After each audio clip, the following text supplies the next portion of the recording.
What's going on, guys? More NFL commentary. It's going to be a long video. This is an emotional video. Hopefully, BB Resurrect or Virtual Footballer watches this because they've been around me filming enough videos to know that I'm pretty damn good on one takes.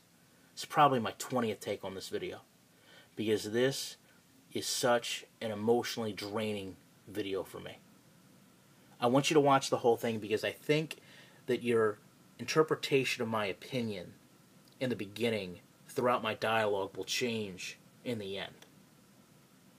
And I'd also ask that you take a second and you hit the like button and you put this video out on Twitter because I would love to know the opinions of the people involved and how they feel about my take on what was said and done here.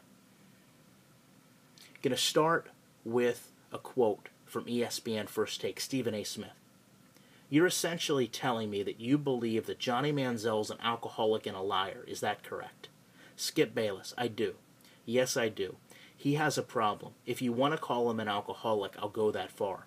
I think he can't handle his alcohol.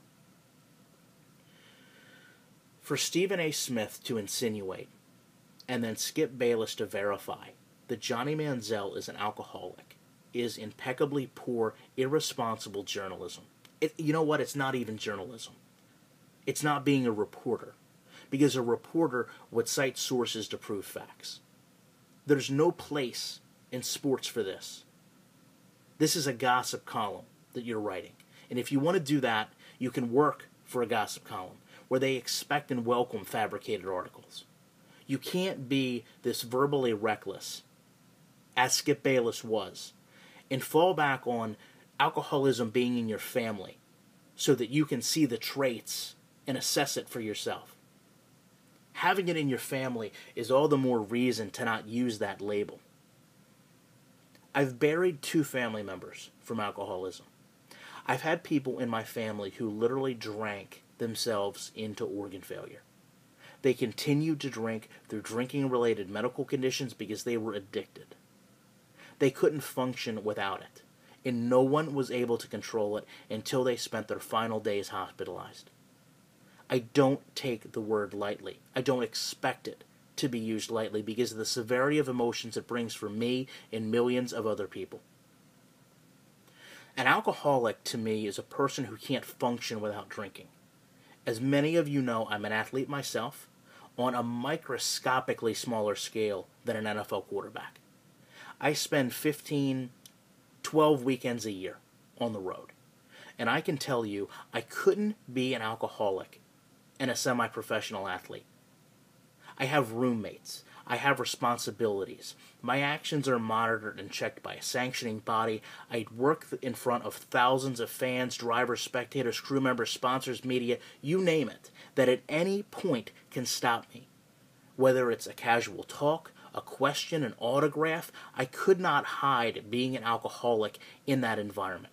I couldn't hide drinking in that environment. So if it's not possible for me on a 1/1,000,000th scale to Johnny Manziel, how would it be possible for him?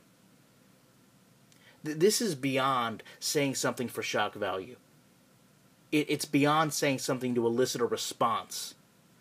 It's crossing into a legal liability and possible slander. If we're going to put anything into a personal perspective, let's start with the actual situation here. First of all, the kid's 20 years old. He drank too much at a party and was late for work. He's got a track record of poor choices. I'm not going to dispute that. I'm going to go into it in a minute. But he's a 20-year-old kid. I've got a laundry list of stupid things I did drinking when I was a kid. I've got a pretty good list of things I did when I was sober that were equally as stupid. It's part of life. It's part of growing up. I don't like Johnny Manziel. I don't like his attitude. I don't like his money signs. I don't like the public work ethic he displays. I said this in last week's video. I don't think he respects the NFL. I think he takes for granted the privilege of playing in the NFL.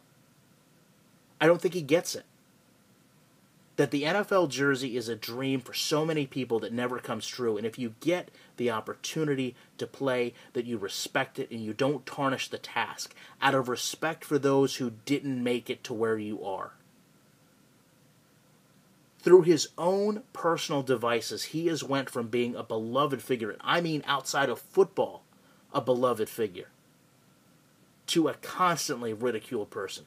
and he invited criticism with his actions. But there's a line that should not be crossed. And I'm saying that because I don't want you to feel the perception that I'm just an angry Johnny Manziel fan, because I'm far from that. Bill Simmons got a 3-week suspension for calling Roger Goodell a liar.